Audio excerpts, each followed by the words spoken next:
Hey everyone, it's Pastor Dave from St. John in Woodbury, Minnesota.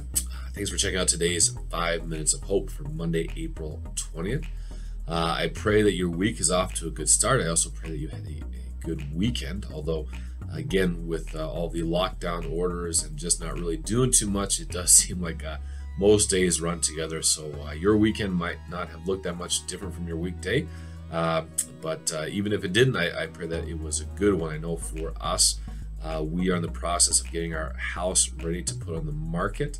And so I spent a lot of time this weekend working on the basement, cleaning the basement, organizing the basement. And you might notice, but probably not, but the bookshelves behind me actually have a lot more books on them now, because one of the things I was able to do was actually clean out my home office, which I haven't used in a couple of years. But all those things that were sitting there in my home office are now here on my bookshelves and on the walls. So actually it feels like my office again, which is pretty nice. So again, that's one of those silver linings during these times, that again, with everything, all the challenging things going on, there's some silver linings that we can hold on to.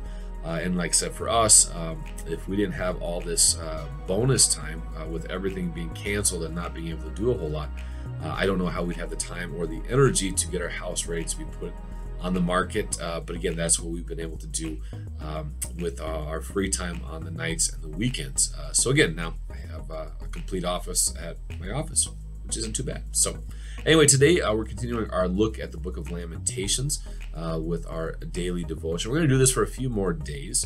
So we've been looking at the book of Lamentations for a couple of weeks now. Again, this book was written during the time of the exile. So again, the people of God, the people in Jerusalem and Judah, they were in exile.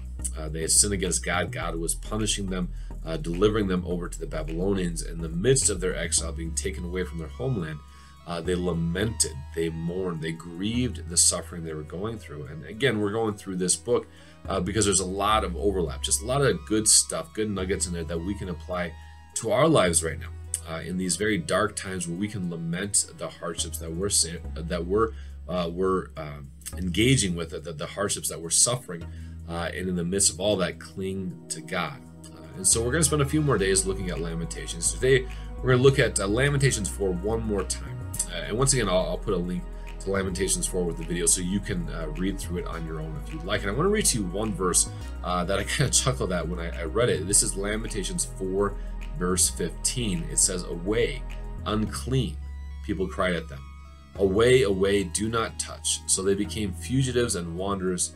People said among the nations, they shall stay with us no longer. And what's going on here is obviously during the time of the exile, the people of Israel were outsiders, and so they were considered unclean. There's other stuff that they were dealing with just the filth and the dirt of being exiled, being taken away during a time of war. And so again, this idea that they were lamenting because other people, other nations looked at them and called them unclean. And the reason I chuckled at this verse was because sometime this weekend, I forget which day, my wife actually walked to the grocery store. And that's only about 4 blocks from our house. And it was a beautiful day.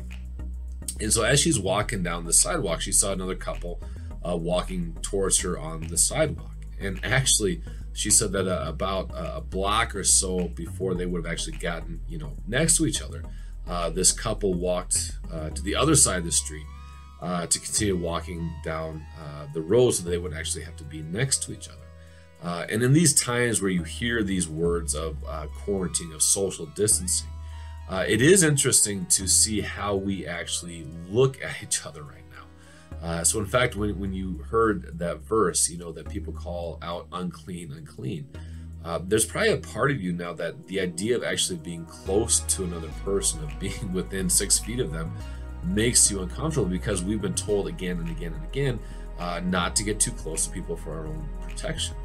But again, we as human beings, we're wired to connect with people. That power of touch, that power of human compassion, that power of just being present in each other's lives physically.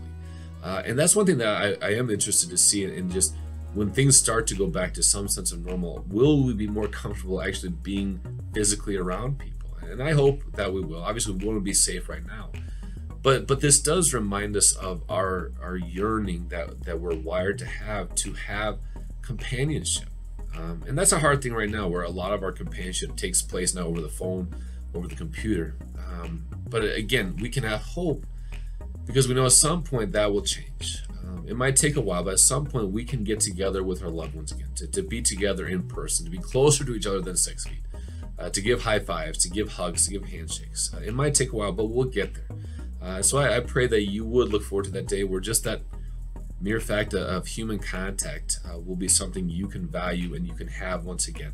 So God bless you during this time, and have hope knowing that one day you'll get to hug someone again, give them a high five. It will happen. Be patient until then. So God bless you during these times. And again, like I said, be patient.